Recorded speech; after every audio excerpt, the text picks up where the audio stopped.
ষষ্ঠ দিনে এসে পশ্চিমবঙ্গের বক্স অফিসে দেবী চৌধুরানী দেখালো নতুন খেল। আর 6 দিন শেষে কতই না হলো এই মুভির বক্স অফিসের কালেকশন, সেটা নিয়েই আমাদের এখনকার আয়োজন। So let's go to the main topic. 25শে সেপ্টেম্বর পশ্চিমবঙ্গে মুক্তি পাওয়ার পর থেকে শ্রাবন্তী ও প্রসেনজিৎ চ্যাটার্জির বহুল আলোচিত পূজার সব থেকে বড় মুভি হিসেবে আবির্ভূত হওয়া সিনেমা দেবী চৌধুরানী এই মুহূর্তে টলিউডের বক্স অফিসের আকাশে উঠছে। মুভি নিয়ে সিনেপ্রেমীদের মাঝে উন্মাদনা বেড়েই চলছে।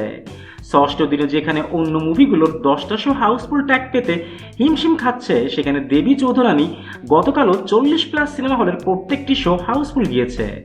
এটাই প্রফুল্লরূপী শ্রাবন্তীর কারিশমা এবং এটাই ভবানী পাঠকরূপী প্রসেনজিতের কারিশমা। 1770 সালের নারী সমাজের নিপীড়ন ও নির্যাতনের চিত্র নিয়ে ফুটে ওঠা এই মুভির মোস্ট বেনিফিশিয়াল পার্ট হচ্ছে ফ্যামিলি অডিয়েন্স। যে কোনো মুভির স্টোরি যদি ফ্যামিলি অডিয়েন্সকে একবার টাচ করে ফেলে, তাহলে সেই মুভিকে আর কে ঠেকায়। মুভির সুপারহিট তকমা পাওয়ার জন্য প্রাইমাল কন্ডিশন হলো সকল শ্রেণীর দর্শককে সিনেমা হলে টেনে আনা। আর এই কাজটি বেশ সাফল্যের সহিত সম্পাদন করছে দেবী চৌধুরানী।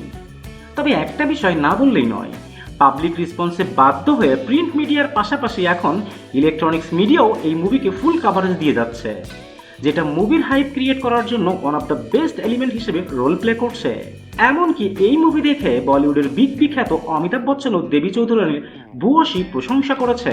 আর সোশ্যাল সাইটগুলোতে এই মুভির দর্শকদের সাথে অন্য মুভির স্টার সুপারস্টার ফ্যানদের সাথে এই মুহূর্তে লেগে আছে তৃতীয় বিশ্বযুদ্ধ।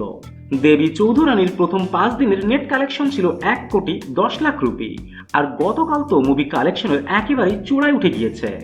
ষষ্ঠ দিনে মুভির নেট কালেকশন এসেছে 50 লাখ রুপি এবং অবস্থা যা তাতে নেক্সট 4 দিনে মুভির কালেকশন আরও বাড়বে। It is being 100% confirm.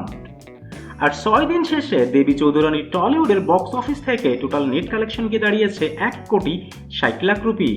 That's it for today. আবারও দেখা হবে নতুন কোনো ভিডিওতে নতুন কোনো টপিক নিয়ে। Till then tata and bye bye. আর হ্যাঁ, প্লিজ সাবস্ক্রাইব করতে ভুলবেন না কিন্তু।